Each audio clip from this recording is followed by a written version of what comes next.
Hey there, welcome back to the channel. Today, we're tackling a big question. Should you get the Nintendo Switch OLED, stick with a standard Switch, or hold out for the upcoming Switch 2?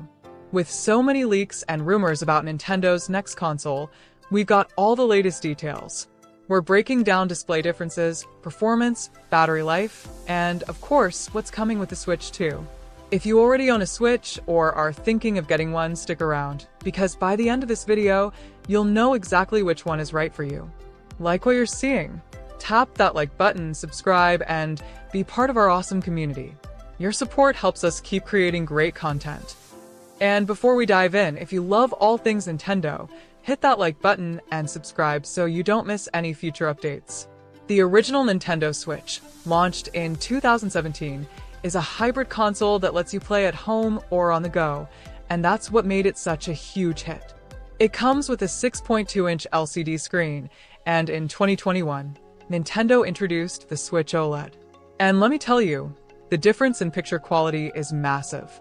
The Switch OLED upgrades the screen to a 7-inch OLED display, and this makes everything sharper, more colorful, and vibrant. The blacks are deeper, and colors pop in a way that makes handheld gaming feel premium. If you spend a lot of time gaming in handheld mode, this is a game changer. So, if you love playing on the go, the OLED is worth considering. But what about performance? Well, the standard Switch and the OLED are identical. Both have the NVIDIA Tegra X1 chip, meaning games run the same on both consoles. No FPS boosts, no extra power. But sound quality on the OLED is noticeably better. Upgraded stereo speakers make games more immersive, which is great for handheld gaming. Battery life. It's about the same on both models, 4.5 to 9 hours, depending on the game. But the OLED model feels a little more efficient even with the bigger screen. So if you're looking for more power, the Switch OLED won't give you that. The real upgrade is the screen, speakers, and slightly better battery life. Now, before you rush to buy any Switch, let's talk about a huge issue Nintendo still hasn't fully fixed: Joy-Con drift. If you haven't experienced it yet, Joy-Con drift happens when the controller starts moving on its own even when you're not touching it. Super frustrating, especially in games that need precise movement, like Super Smash Bros. Or Mario Kart. Sadly, both the Switch and Switch OLED suffer from this problem, and Nintendo hasn't officially addressed it in hardware updates. If you get Joy-Con drift, you may need to send them in for repairs or buy new ones. But the biggest question right now? Will the Switch 2 finally fix Joy-Con drift once and for all? If you're thinking of skipping the OLED and waiting for the Switch 2, you're not alone. The rumors and leaks surrounding the Switch 2 are getting more exciting by the day. Here's what we know so far. The screen is rumored to be 7.9 inches, even bigger than the OLED. It's expected to have a custom NVIDIA processor for faster performance and better graphics. It may come with 8 GB of RAM and 64 GB of storage, making it more powerful than ever. It might even support 4K resolution when docked. That could make games look next-gen. And here's the big one: new Joy-Cons. Some leaks suggest they'll attach magnetically instead of sliding on rails. If true, this could finally fix Joy-Con drift. And the best part? The Switch 2 is expected to be backward compatible, so your existing Switch games should work on it. Plus, there's talk of a new Mario Kart game launching with the Switch 2. That alone is exciting. So, should you wait for the Switch 2? Well, if you want the best possible handheld experience right now, the Switch OLED is a fantastic upgrade. The screen is amazing, the sound is better, and it feels premium. But if you want next level of performance and are okay with waiting, the Switch 2 is shaping up to be a major upgrade. With 4K graphics, more power, and possible Joy-Con improvements, it could be a huge step forward. At the end of the day, it comes down to this. If you want to switch now, go for the OLED. If you want the most powerful Nintendo experience, hold out for the Switch 2. So, let's wrap it up. If you game on the go a lot, the Switch OLED is worth it for the better screen and sound. If you mostly play docked, the standard Switch still holds up and saves you money. If you can wait for a bigger upgrade, the Switch 2 is looking like a major step forward. Nintendo hasn't officially revealed the Switch 2 yet, but rumors point to a late 2024 or early 2025 launch. So if you're excited about the Switch 2, make sure to subscribe and hit the bell icon because we'll keep you updated on every leak, trailer, and announcement. Let me know in the comments. Are you going for the Switch OLED, sticking with the standard Switch, or waiting for the Switch 2? And if this video helped you out, give it a thumbs up and subscribe for more Nintendo news. But here's the thing, what about third-party games? One of the biggest concerns with the current Nintendo Switch is how well it runs third-party titles. While first-party Nintendo games like Mario, Zelda, and Pokemon are optimized perfectly for the system, third-party titles like The Witcher 3, Doom Eternal, and Hogwarts Legacy have struggled to perform. Some of them run decently with lower resolutions and frame rates, but others rely on cloud streaming, which isn't ideal for everyone. Now, with the Switch 2, things could change in a big way. If the leaks are true and the new console includes a stronger NVIDIA chipset, more RAM, and better internal storage, we could see far better third-party support. This could mean higher frame rates, better textures, and smoother gameplay for major AAA games.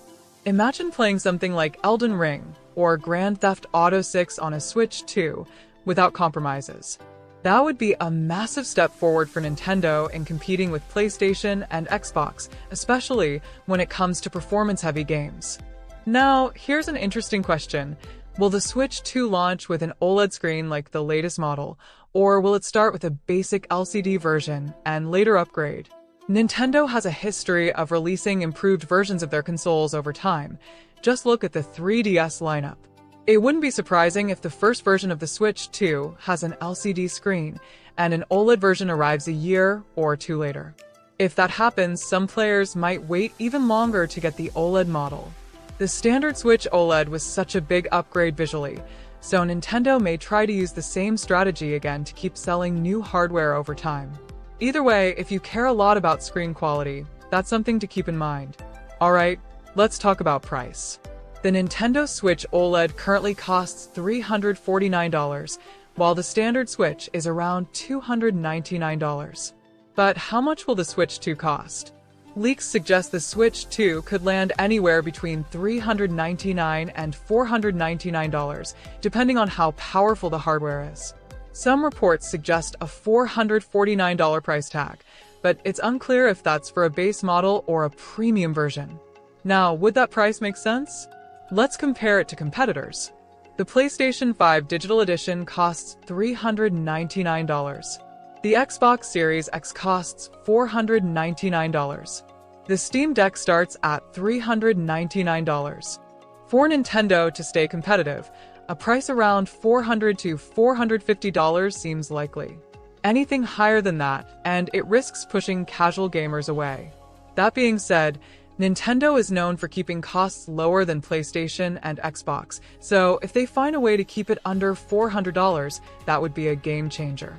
One of the biggest questions about the Switch 2 is whether it will support old Switch games. Right now, Nintendo has hinted that they want to keep backward compatibility in place. This would mean you could play your current library of Switch games on the new system without having to repurchase them. But there's one possible catch. How will physical cartridges work? If Nintendo decides to change the game card slot on the Switch 2, older physical Switch games might not work unless they provide some kind of adapter. That's something to watch out for when Nintendo makes the official announcement. However, digital games are almost certainly going to be supported. With most modern consoles pushing digital purchases, Nintendo would likely let players bring over their digital Switch games to the new system. That would be great news for anyone who has built up a huge collection on the Nintendo eShop. Now, let's talk about the dock. One of the Switch's best features is its ability to switch seamlessly from handheld mode to docked mode. That's what makes it a hybrid console and sets it apart from PlayStation and Xbox.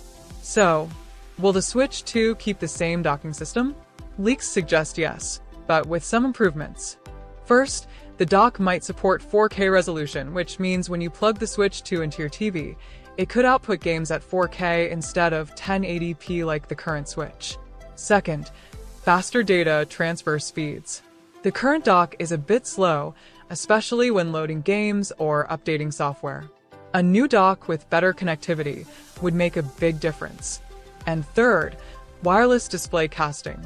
Some rumors suggest the Switch 2 may allow you to connect to a TV wirelessly without needing the dock at all. That would be a huge upgrade for people who want to game on the big screen without messing with cables. Now, let's talk about the most important thing, the games. What new games could launch alongside the Switch 2? Here are some of the strongest possibilities based on leaks and industry trends.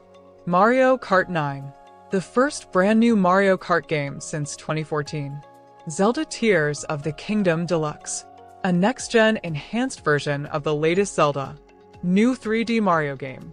Think Super Mario Odyssey 2 or something brand new. Metroid Prime 4. This game has been in development for years, and it could be a perfect fit for the Switch 2 launch. Pokémon Legends sequel. A follow-up to Pokémon Legends Arceus in an open-world format. And of course, we'll probably see remasters of older Nintendo games, especially ones that would benefit from the improved graphics of the Switch 2. So, to wrap it all up, is the Switch 2 worth waiting for? If you already have a Switch and want something more powerful, waiting for the Switch 2 makes sense. The improved graphics, stronger hardware, and potential 4K support could be a big jump forward. But if you just want the best possible handheld experience right now, the Switch OLED is still a great buy, especially if the Switch 2 ends up costing significantly more. Ultimately, it depends on what you want out of a console. And that's where I want to hear from you. Are you planning to buy the Switch OLED, stick with your current Switch, or wait for the Switch 2? Let me know in the comments. And if you enjoyed this breakdown, hit that like button, subscribe, and stay tuned for more updates on everything Nintendo. Until next